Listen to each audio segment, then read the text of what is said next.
Magandang gabi sa inyong lahat, mga brothers and sisters. Kung sa mga hindi pa nakakakilala sa akin, ako nga pala si Brother Eduardo de Racoma, Singles for Christ. Started here in Lukban, Quezon, 1999. I was, I'd say I had a struggle when I went to Abu Dhabi, and I was rediscovered by the community. Take note, I did not look for the community, but they were the one who found me when I was really down, and they were the one who helped me na muling itayo ang aking sarili. Now I'm married with Labriel Bacalio. She's also a member of the Singles for Christ community, and now we have a wonderful son. He's a 3-month-old baby boy. His name is Emmanuel Luis. Alam niyo, my dear brothers and sisters, being a member of the community has molded me and my family and all the persons around me to be a better person, to always be a better version of ourselves. Alam ko sa as a member of the community and as a leader, when you become a leader, that you feel that the burden is more, the struggle is more. But ito yung way ng Panginoon. The more that we draw ourselves closer to the Lord, the more struggles that will be on our way, the more hurdles. These hurdles are not meant for us to become weak. These are meant for us to so that we can become stronger, stronger army of the Lord, stronger people of God. And for you brothers, mga brothers, when you hindi nyo lang ihatid yung mga sisters na gusto nyo. When it's not bilang kuya, bilang panganay na kuya, bilang mga kuya ng mga sisters, we are tasked to protect them, to make sure that they are safe. So kung ihatid nyo yung mga sister or may mga kailangan yung mga sister, be always on call for them. And because we are their protectors and we are their big brothers. So kung ihatid nyo sila, door-to-door service nyo na. Kasi naihatid nyo na din lang, when you serve, you do it 100%. You don't do it in 50, 60, you do it 100%. You go all the way. Ganyan ang pagsisilbi natin sa Panginoon. And for you sisters naman, in the same way, you are also bound and entitled to protect the brothers from hurting themselves as well and from hurting each other. So it's a matter of sensitivity sa pangangailangan ng isa't isa. And we are here to protect each other, may it be a brother or sister, and we are here to protect each other from hurting one another. Alam ko mga brothers and sisters, sometimes ayaw nyo na, sa tingin nyo give up na kayo, madaming struggles na darating sa buhay nyo, and feel nyo na iniwan na kayo ng Panginoon. This year has been very joyful for our family because last January, Ria, my wife, and I, we had a baby boy. His name is Emmanuel Luis, and he is now 3 months old. It was a very joyful occasion in our life, especially with our family, because this is a great bundle of joy that came from the Lord. This is one of the greatest, God's greatest, gorgeous gifts that we ever received this year. And our little boy Emmanuel Luis is molding us to be better parents, to be better person, and to be able to be a more better version of ourselves, so that when he grows, we will be able to guide him to the path of righteousness and to have this passion and love for the Lord in serving the Lord. But uh, just last March, my father passed away. It was indeed a very sudden experience for me and for my family. Uh, though I was a member of the community, my mom is a member of the church, my sister, human as we are, me personally, I tried to ask the Lord kung bakit nila kinuha si Daddy, kung bakit ganito yung nangyari, bakit, maraming bakit wala akong nagawa, bakit wala kami nagawa. But slowly, with prayers, and as we always pray the perfect prayer that our Father taught us, nandun lahat yung sagot eh. We pray in Tagalog here, so di ba sabi namin, sumasalangit ka, sambahin ang ngalan mo, mapasa amin ang kaharian mo, sundin ang loob mo dito sa lupa para nang sa langit. And that enough is alone.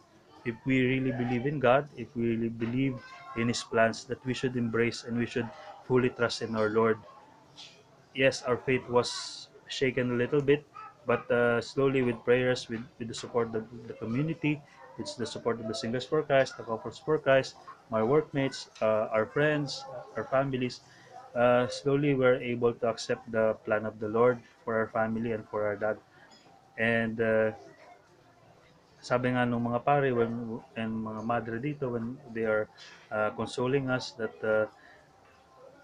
the Lord will never make mistakes and that the Lord will always want us to have a happy ending. So kung ano man yung whatever pain na nararamdaman nyo ngayon, whatever pain na nararamdaman natin, it means somewhere around the corner, if we just hold on really tight, the happy ending is just around because our lives will always end with a happy ending. Ganun tayo kamahal ng Panginoon. And when we went to church earlier, ang sabi nga doon ni Father Kabungkal, sabi niya, we are not only here as to witness as Christians who do good. We should also be good. Hindi ibig sabihin na sumisimba tayo, we do good deeds, ayun na yun. We should also be in ourselves, be good, so that whatever actions that we do, it should transform us, and it should reflect on whatever we are doing. The real test for us Singers for Christ and for any member of the community is when you are out of the group. Pag hindi kayo magkakasama. Kasi dyan yung mararamdaman, dyan kayo itetest. How can you apply being a Singers for Christ when you are in the workplace? Kasama nyo mga iba't ibang lahi, iba't ibang religion. How can you apply being a Singers for Christ when you are waiting for a taxi? How can you apply being a Singers for Christ when you are in the bus? How can you apply being a Singers for Christ when you see someone who needs help na hindi nyo na makilala? How can you apply being a Singers for Christ pag may nakita kayong nagtapon ng basura? Pag may nakita kayong nasasaktan? How can you apply it kung wala kayong kasama? This is the real test for us. And alam ko, it will take time, it will take practice, but and constant prayer. Lagi nyo lang tatandaan, me, as your kuya, as your tito, or kung ano gusto nyo itawag sa akin, preferably kuya, and your Ate Ria, and our little angel, Emmanuel Luis, will always be here for all of you. Alam ko, minsan talaga, we are not destined to make mistakes. But what's important is even though we make mistakes, that we get up. We pray to the Lord. We ask for strength. We ask for forgiveness, and we just follow Him. Ultimately, it all boils down to how much faith do we have in our God? How much faith do we have? Because my brothers and sisters, the community, pwedeng mawala yan just like that, and it's gone. But it's our relationship with the Lord. Yun ang importante. Minsan hindi tayo magkakasama and then we feel that we're not a part of God's army. But it's our relationship with the Lord that really matters. Yun ang hinahanap ng Panginoon. The shape of our hearts when we do our service. Hindi yung magpapapogi lang, hindi yung magpapaganda lang. Yes, sometimes doon nagsisimula. But makikita nyo din yung real meaning of being a servant of God. Being 100% serving others without expecting any applause, without expecting any, uy, ang galing-galing nyo naman mga brothers, sisters.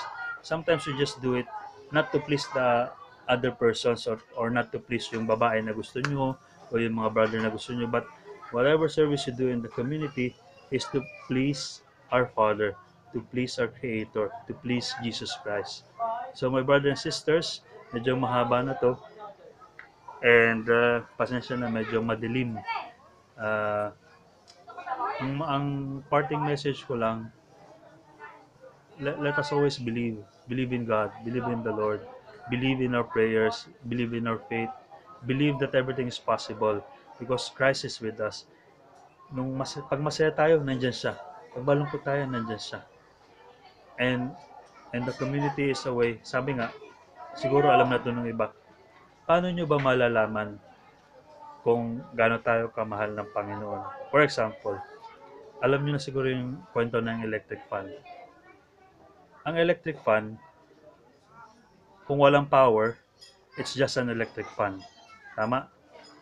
Pero pag sinaksak mo yung electric fan sa source o sa kuryente, magpuproduce siya ng hangin. Tama? Tama. Ang SFC ay electric fan. Tayo ay electric fan. Through the community, pag sinaksak na natin yung sa power, which is the power of the Lord, aandar na yung electric fan. Magkakaroon ng hangin. Mararamdaman natin ngayon yung presensya ng Panginoon. May iparamdam natin sa iba kung gaano tayo kamahal ng Panginoon. Di ba? Di nyo naman nakikita ang hangin. Pero nararamdaman nyo, ganun ang community. We are equipments of the Lord. We are uh, instruments of the Lord to make sure na mararamdaman ng ibang tao kung gaano niya tayo kamahal, kung gaano kamahal ng Panginoon, lahat tayo, lahat tayo. So, for us, when we start, kailangan natin ng hangin. So, we join the community. So, now that we are members, now that we are leaders, now we become part of that electric fan para maramdaman ng lahat ng tao na, that we are blessed at mahal na mahal tayo ng Panginoon. So, my dear brothers and sisters, I am together with you in prayers, and mahal na mahal namin kayo, and anytime that you need us, you need my advice, uh, just check my FB page sa ibaba. No, I'm just around, and you can just pwede nyo akong i-private message if you need something, if you want to ask me for something. Sa mga boys kung manliligaw, sa mga girls kung may nanliligaw. So, I'm just here, and just continue to have this heart of worship, this heart of a servant. And alam niyo mga brothers sisters, nothing is impossible with the Lord. Okay? Mahal ko kayo, and have a wonderful prayer assembly. So, God bless us all.